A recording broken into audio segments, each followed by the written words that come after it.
हरिहरानंद विचार मंच की प्रभात वाणी। ओम भद्रं कर्णेभ्यः शृणुयाम देवाः, भद्रं पश्येमाक्षभिर्यजत्राः स्थिरैरङ्गैस्तुष्टुवांसस्तनूभिः, व्यशेम देवहितं यदायुः। ओम पूर्णमदः पूर्णमिदं पूर्णात् पूर्णमुदच्यते, पूर्णस्य पूर्णमादाय पूर्णमेवावशिष्यते। ओम शांतिः शांतिः शांतिः। परम पूज्य आत्मन सुप्रभात। मैं उदयपुर राजस्थान से हरिहरानंद विचार मंच की दिव्य प्रभात वाणी के इस अत्यंत एकाग्र और अंतर्मुखी करने वाले अंक के साथ उपस्थित हूँ। आज के इस आध्यात्मिक सत्र का वाचन मैं आपका आत्मीय कपिल देव आमेटा हृदय की उस मौन गहराई का स्मरण करते हुए आप सभी के परम सुख हेतु प्रस्तुत कर रहा हूँ। हरिहरानंद विचार मंच की इस पावन और स्थिरता के प्रकाश से आलोकित प्रभात वेला में आप सभी ध्यान योग के साधकों, एकाग्रता के अभिलाषी महानुभावों और संसार के शोर से ऊपर उठकर आत्म शांति को खोजने के अभिलाषी जिज्ञासुओं का हृदय की अनंत गहराइयों से हार्दिक स्वागत है। कल के अंक में हमने गुरु कृपा की उस शीतलता को समझा था जो हमारे जीवन से अज्ञान के अंधकार को मिटाकर ज्ञान के चंद्रमा का उदय कराती है। आज स्वामी जी हमें उस क्रियात्मक विधि की ओर ले चलेंगे जिसके माध्यम से हम उस शांति को स्थायी रूप दे सकते हैं।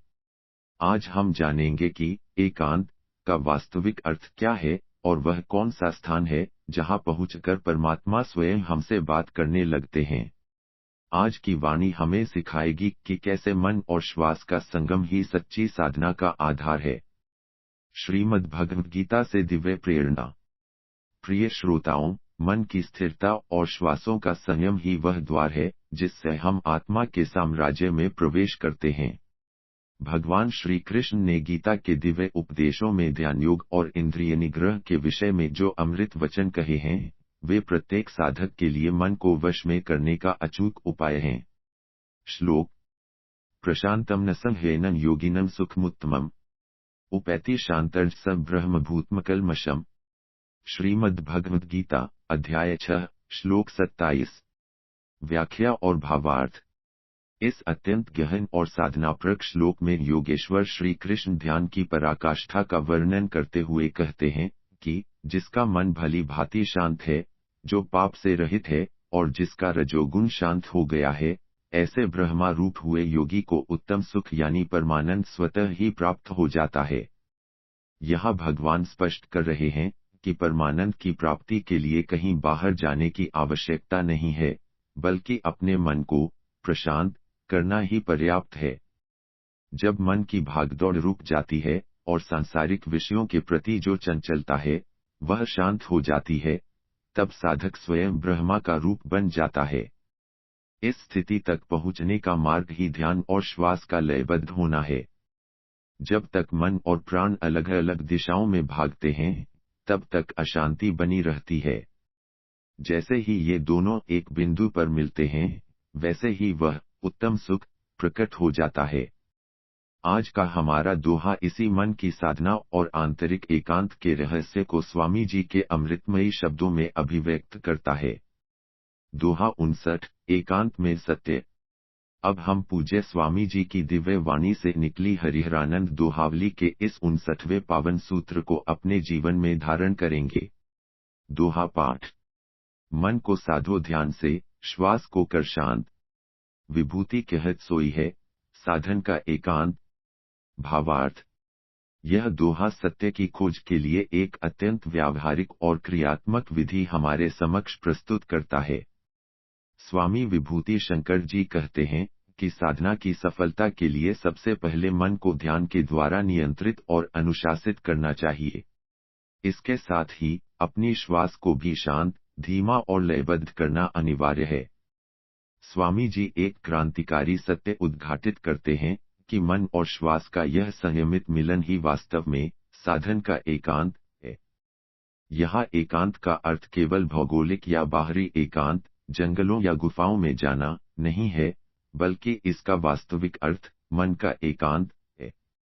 जब भीतर से मन और श्वास शांत हो जाते हैं, तब उस मौन की स्थिति में सत्य स्वयं ही प्रकट हो जाता है। दोहे की व्याख्या और आध्यात्मिक विश्लेषण। प्रिय आत्मन, इस दोहे में छिपे हुए योगिक रहस्यों को आइए मैं, कपिल देव आमेटा, अत्यंत विस्तार और गहराई के साथ आपके समक्ष विश्लेषित करता हूँ।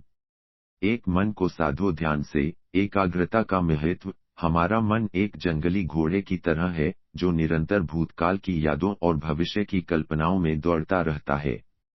स्वामी जी कहते हैं कि इसे ध्यान की लगाम से साधना होगा।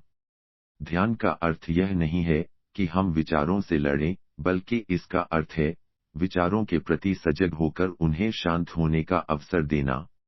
जब हम ध्यान में बैठते हैं, तो मन की बिखरी हुई ऊर्जा एक केंद्र पर एकत्रित होने लगती है। एकाग्र मन ही वह शक्ति है जो अज्ञान की परतों को भेदकर आत्मा तक पहुंचती है। बिना ध्यान के मन कभी वश में नहीं आता, और बिना वश में आए मन के सत्य का साक्षात्कार असंभव है।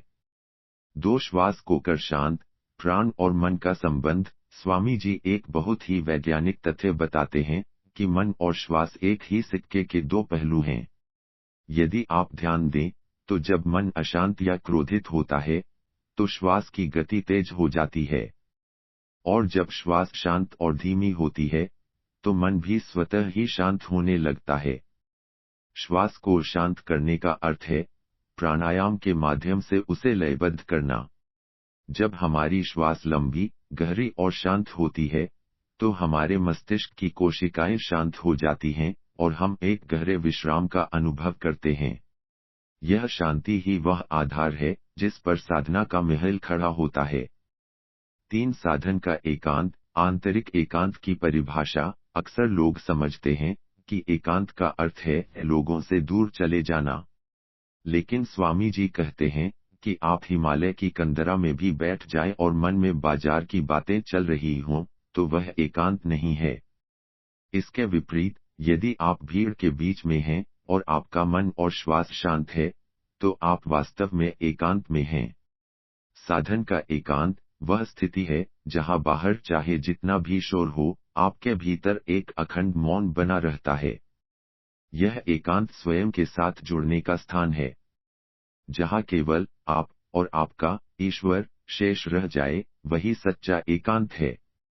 4 सत्य का प्रकटीकरण। मौन का प्रतिफल। इस दोहे का निष्कर्ष यह है कि सत्य खोजा नहीं जाता, बल्कि वह शांत चित्त में स्वयं प्रकट होता है। जैसे गंदे और हिलते हुए पानी में प्रतिबिंब नहीं दिखता, वैसे ही अशांत मन में ईश्वर नहीं दिखता। जैसे ही मन और श्वास का संयम होता है और भीतर एकांत सधता है, वैसे ही वह ब्रह्म सत्य, जो पहले से ही वहां मौजूद था, स्पष्ट दिखाई देने लगता है। यह स्थिति साधक को वह आनंद देती है जिसे शब्दों में व्यक्त नहीं किया जा सकता। यही वह अवस्था है जहां पहुंचकर साधक को यह बोध होता है कि वह जिसे बाहर ढूंढ रहा था, वह तो उसके अपने ही एकांत का स्वामी है। एक प्रेरक दृष्टांत। घड़ी की खोज और मौन का चमत्कार। प्रिय आत्मन, इस विषय की गहराई को समझने के लिए एक छोटी सी कथा का श्रवण करें। एक बार एक किसान की कीमती घड़ी उसके खलिहान में कहीं खो गई। खलिहान घास और सूखे भूसे से भरा हुआ था। किसान ने घंटों उसे ढूंढा, पर उसे वह नहीं मिली। उसने गांव के बच्चों को भी काम पर लगाया और इनाम की घोषणा की। बच्चे भी आए और शोर मचाते हुए यहाँ वहाँ घास हटाने लगे, पर घड़ी किसी को नहीं मिली। थककर सब बाहर चले गए। तभी एक छोटा सा बच्चा अकेला खलिहान के भीतर गया। वह शांति से बिल्कुल मौन होकर बीच में बैठ गया। कुछ ही देर बाद उसे भूसे के नीचे से एक बहुत सूक्ष्म आवाज सुनाई दी, टिक टिक टिक टिक। उस सन्नाटे में वह आवाज बिल्कुल स्पष्ट थी। बच्चा उस आवाज की दिशा में बढ़ा और उसने घास हटाकर घड़ी ढूंढ ली। किसान ने हैरान होकर पूछा, बेटा, जो हम सब नहीं कर पाए, वह तुमने कैसे किया? बच्चे ने बड़ी सरलता से कहा, मैंने कुछ नहीं किया, मैं बस चुपचाप बैठ गया।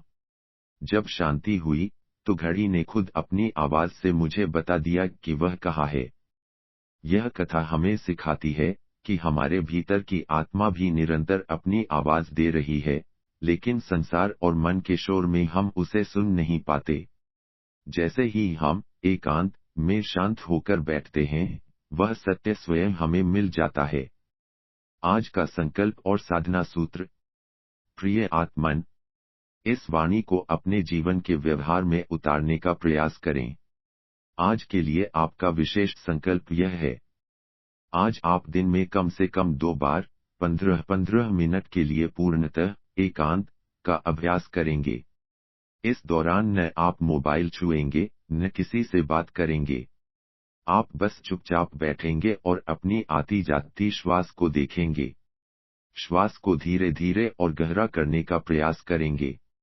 आज आप यह अनुभव करेंगे कि भीतर की शांति ही मेरा असली घर है। आज यदि बाहर कोई शोर या विवाद हो, तो भी आप अपने मन को उस साधन के एकांत में रखने का संकल्प लें। याद रखें, जितनी गहरी आपकी शांति होगी, उतना ही निकट आपका परमात्मा होगा। परम पूज्य आत्मन, आज हमने समझा कि मन और श्वास का संयम ही वह असली एकांत है, जहां सत्य का साक्षात्कार होता है। आइए, आज हम अपने भीतर के इस दिव्य एकांत को सजाने का संकल्प लें। स्वामी जी की यह वाणी हमें वह धैर्य और स्थिरता प्रदान करे जिससे हम समस्त बाह्य कोलाहल के बीच भी उस मौन सत्य को सुन सकें।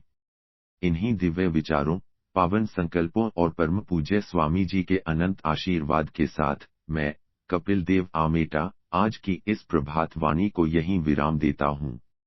आप जहाँ भी रहें, आपका आंतरिक एकांत सदैव अखंड बना रहे। आप निरंतर सुनते रहिए हरिहरानंद विचार मंच की यह दिव्य और कालजयी प्रभात वाणी। धन्यवाद। ओम शांति शांति शांति।